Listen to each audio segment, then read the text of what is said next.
हम सबने अपनी राशि के बारे में तो सुना ही है कि ग्रहों की स्थिति से बनती है। पर सोचिए, क्या हो अगर ज्योतिष का असली रहस्य ग्रहों में नहीं बल्कि उन कदीम तारों में छिपा हो जो हमारे सूरज से भी पुराने हैं। चलिए, आज एक ऐसी ही रहस्यमयी दुनिया में चलते हैं जहां आत्मा की कहानी सितारों में लिखी है। यही सवाल हमें पारंपरिक ज्योतिष से आगे ले जाता है, एक ऐसी सिस्टम की तरफ जो हमारे व्यक्तित्व को नहीं बल्कि हमारी आत्मा की कहानी को बताती है। तो आइए, स्वागत है ओरायन ज्योतिष की दुनिया में। तो सीधे शब्दों में कहें तो ओरायन ज्योतिष जन्म के समय ग्रहों की पोजीशन को नहीं देखती, बिल्कुल नहीं।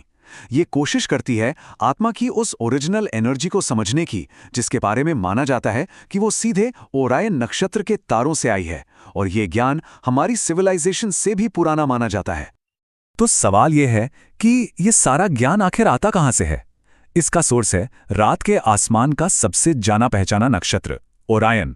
प्राचीन परंपराओं में ओरायन को सिर्फ कुछ तारों का झुंड नहीं बल्कि कॉस्मिक कॉन्शियसनेस का, यानी ब्रह्मांडीय चेतना का मूल स्रोत माना गया है। और ओरायन का महत्व किसी एक कल्चर तक ही सीमित नहीं था। जैसे कि प्राचीन मिस्र में इसे ओसाइरिस का रूप माना जाता था, जो जीवन, मृत्यु और पुनर्जन्म के देवता थे। अब वहां से चलते हैं पूरब की तरफ। भारत के वेदों में ओरायन को मृगव्याध का नाम दिया गया, जिसका संबंध शिव और अग्नि से है। इसे वो पॉइंट माना गया जहां से ब्रह्मांड की रचना की चिंगारी भड़की थी। और अगर अमेरिका की प्राचीन माया सभ्यता को देखें तो उनके लिए ओरायन की बेल्ट के 3 मुख्य तारे 3 चूल्हे के पत्थर थे। मतलब ये वो पवित्र जगह थी जहां ब्रह्मांड की पहली ज्वाला जलाई गई थी। मिस्र, भारत, माया, देखिए तीनों में एक ही संदेश है, ओरायन ही सृष्टि का स्रोत है। इस एक लाइन में ओरायन का पूरा सार छिपा है। सूर्य का पिता, चंद्र का दर्पण और पृथ्वी का मार्गदर्शक। मतलब ये सिर्फ एक नक्षत्र नहीं बल्कि हमारे पूरे सोलर सिस्टम की एक गाइडिंग फोर्स है। लेकिन ये हमारी जानी पहचानी ज्योतिष से अलग कैसे है? सबसे बड़ा अंतर इसके फोकस में है।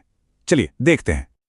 देखिए, एक तरफ है ट्रेडिशनल ज्योतिष, जो ग्रहों के आधार पर पर्सनैलिटी को देखती है, जो जन्म के साथ शुरू होती है।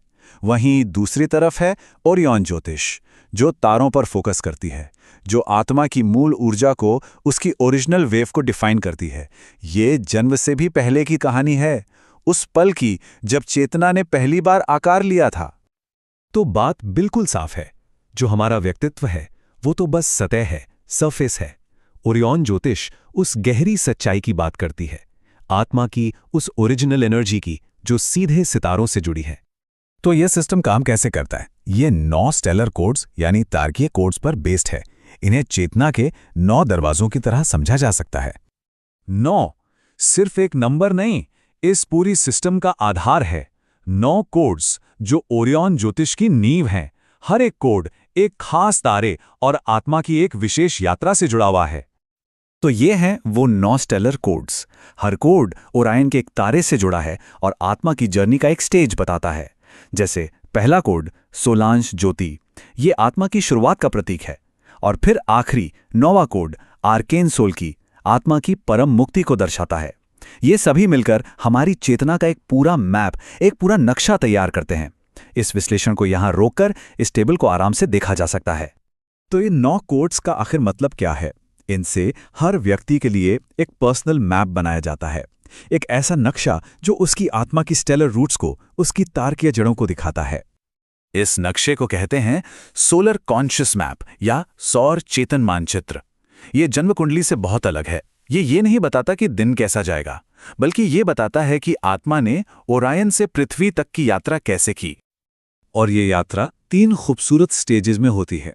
पहले आत्मा सूर्य से चेतना का एक कण लेती है, फिर चंद्रमा उस रोशनी को भावनाओं का रूप देता है, और आखिर में पृथ्वी पर आकर वो एनर्जी हमारी दुनिया के लय में, रिदम में मिल जाती है। सूर्य, चंद्र, पृथ्वी, एक कॉस्मिक डांस, एक ब्रह्मांडीय नृत्य। इस पूरी सिस्टम का सार इस प्राचीन सूत्र में है। सूर्यम चंद्रम पृथ्वीम त्रिधारा ओरायनस्य ज्योति बीजम स्यात् यह तज्जानाति सएव ब्रह्मण। जिसका मतलब है, जो ओरायन के प्रकाश बीज को जान लेता है वही ब्रह्मांड की समग्रता को, उसकी टोटैलिटी को छू लेता है। अपने स्टेलर सोर्स को समझना ही आत्मज्ञान की कुंजी है। तो आखिर में सवाल यही बचता है, अगर आत्मा की कहानी वाकई सितारों में लिखी है, तो वो कौन सा स्टेलर कोड है जो किसी की चेतना का ताला खोलेगा? शायद इसका जवाब रात में ओरायन